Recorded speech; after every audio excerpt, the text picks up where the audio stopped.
record straight. You and me, we ain't nothing alike. Let's set the record straight. Those words you say, they hold no weight, they like. Let's set the record straight. You'll never break the... Hello everyone, welcome back to another Diecast review. Today we have Josh Berry in the Harrison's, Harrison's Workwear paint scheme. I didn't know what it was. So this is for 2022. Of course, I just ordered a 2023 Diecast for Josh Berry. So that should be here very, very soon. This is not the first time you're going to, or it is the first time, but it's not the only time you're going to see this Harrison's paint scheme, because we got the race win from Charlotte, I believe, that was made, so I got to review that one as well. And I think he won another race in this paint scheme that I'm going to do a custom of. So throughout the next couple, weeks or months or so, you'll see some more of this paint scheme a little more. But, not too much. I'm not going to be blasting this paint scheme everywhere. It's only 2 wins he got for 2022 with this paint scheme. I know he got more than 2 wins, but I think it was only the Charlotte one or whatever race that, I think it was Charlotte, and then there was the, what other race he had? I don't know if it was like, was it Vegas? I don't know. It may have been Vegas. I don't remember.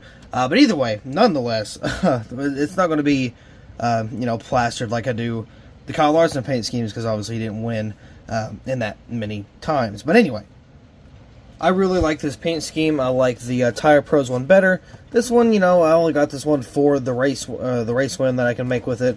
But yeah, I mean, it's still not a bad paint scheme at all. I mean, it's nothing horrendous. It's actually a good mix of colors. So I will get this Diecast out of the box and take a closer look at this actually pretty fantastic looking car. It's got a lot of yellow on the bottom. Of course, matches with the rest of the car. It's just well balanced with the colors, and the paint scheme looks pretty nice.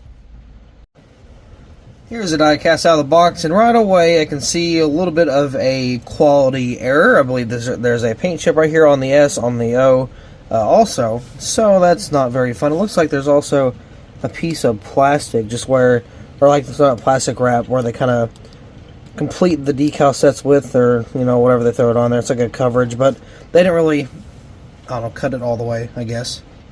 So, straight out of the box, just, a little bit of quality errors. I believe I see a little bit more around the hood here. Looks like the plastic stuff didn't really go in the creases that well, so you can kind of see that it is visible.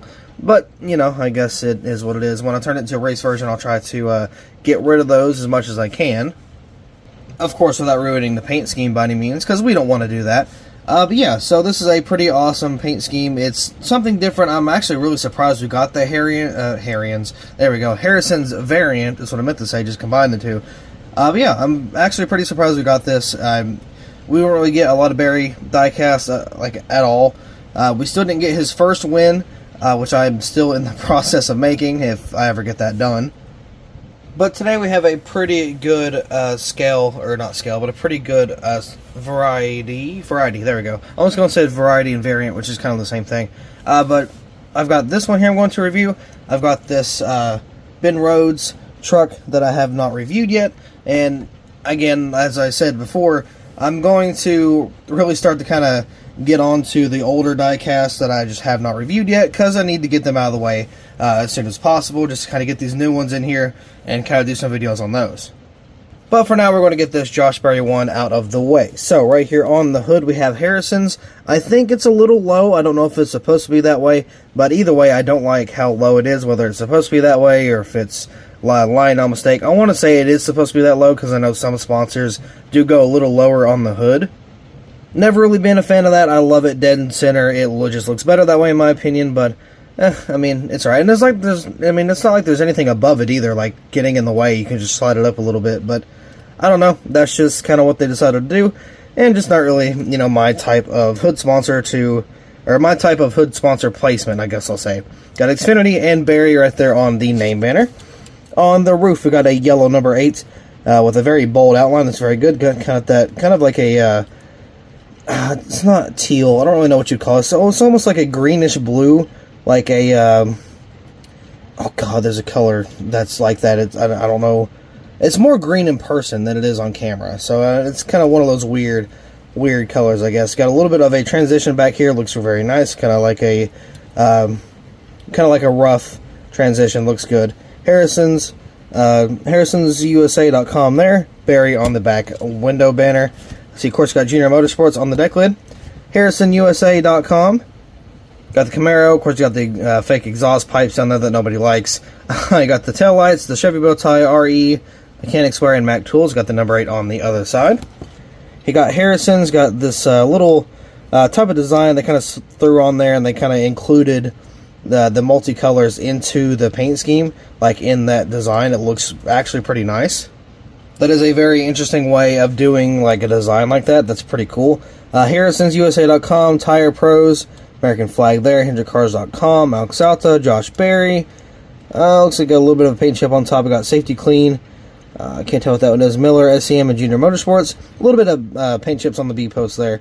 I got the number 8 with some more of that coloration behind it. Xfinity Series, Mobile 1, ARP, and got some more of that plastic I was kind of talking about before.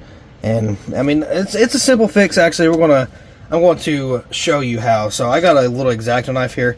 All you can really do is, like you can see here, you can just kind of scrape that off, and it just kind of comes off a little bit. It was like a thing they just didn't really do too great on. They could have done a lot better.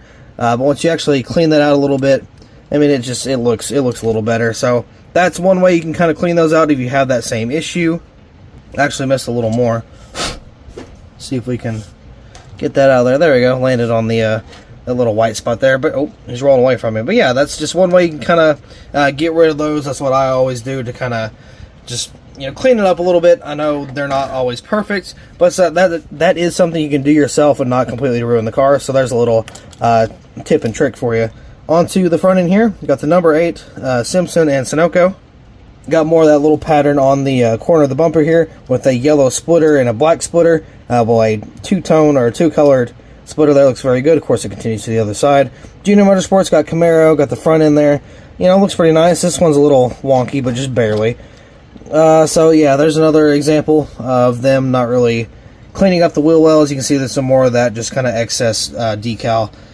And I got a Goodyear issue there on the second O for Goodyear. It's a little wrinkled. It's not a big deal, but I'm just saying there's another flaw we can kind of point out while we're here. A little bit of a wrinkle on the back end on the C-post there. But I mean, everything else, you know, looks pretty good. That could be touched up a little bit too. That wheel well looks a little, just a little sloppy, just barely. But yeah, so still a pretty nice paint scheme here. As I mentioned before, this is going to be turned into a race win, and we are going to be taking a look at the Charlotte race win here within maybe 3 or 4 days, if I had to kind of take a guess. But of course, that's before the new haul comes in. I ordered a bunch of diecast recently, so if they happen to get here by the time that I need to do that review, or before I go to do that review, I'll probably push it back maybe a little bit. I might keep it around, because what I'm trying to do is I'm trying to do like one brand new diecast that got released, one older diecast that was released, and then one custom if I have one to review. So that way you get a good variety throughout the day, and I get to kind of clear out my lineup for diecast reviews just as time goes on. So that one very well may still be, you know, within the next couple days, but you never know, things could change. But I'll say this is a solid diecast. Not my favorite paint scheme at all. I mean, it's not like my least favorite either. It's kind of that, you know, in between. It's like, it's not, you know, amazing, but it's not bad either. So I might rate this a paint scheme wise. I'll rate it probably like a 7. Because, I mean, you know, there's good color variation to it. It's not really my type of paint scheme, but that doesn't mean I have to kind of put it lower in the rank. But yeah, so it's not my type of paint scheme, but it's got a good variety to it. It's got good design on it and stuff like that. And it's just a very nicely put together paint scheme. Just, you know, not really my taste. So, I mean, I can't really knock it down to points because it's not something I would, you know, like myself. Once again, as I said, this is an older diecast. I have no idea if they're out of stock. I have no idea if it's rare. I have no clue. I mean, your guess is as good as mine. Maybe if you're a Barry enthusiast, you would already have one, or you know they're hard to find. I'm not too sure, but either way, this bad boy is going to be turned into something greater. So with that being said, I do believe that will be all for this diecast review. So thank you all so much for watching. I hope you all enjoyed, and I will see you in the next video.